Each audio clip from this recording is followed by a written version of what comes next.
لنتعرف اليوم كيف يتم الفرز التصاعدي بشكل أوتوماتيكي، بشكل لحظي، بشكل عند أي تغيير في الجدول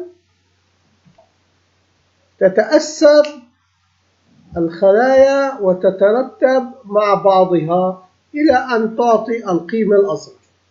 لنلاحظ هنا 900 إذا أخذت رقم 9 وتم النقر إنتر مباشرة تنتقل إلى مستوى الأول، وهذه 300 إذا أخذت قيمة 100 وهي تأخذ اسم جود 6، فإذا نلاحظ أن جود 6 100 أصبحت هنا. ماذا يتم؟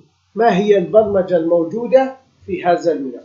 البرمجة الموجودة في هذا الملف موجودة في this workbook، ليست موجودة بالمديول ولا موجودة بالشيت 1 والشيت 2، إنها بالذيس workbook لكي تتعمم مع كل الملفات على كل أوراق ملف الإكسل.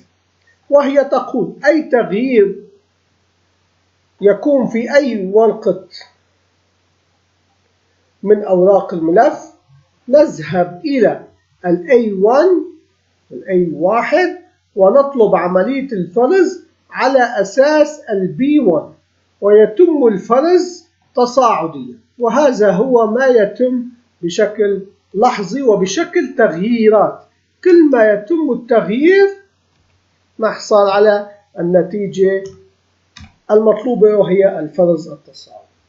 برمجة بسيطة جدا ومفيدة ومهمة إذا كان للمستخدم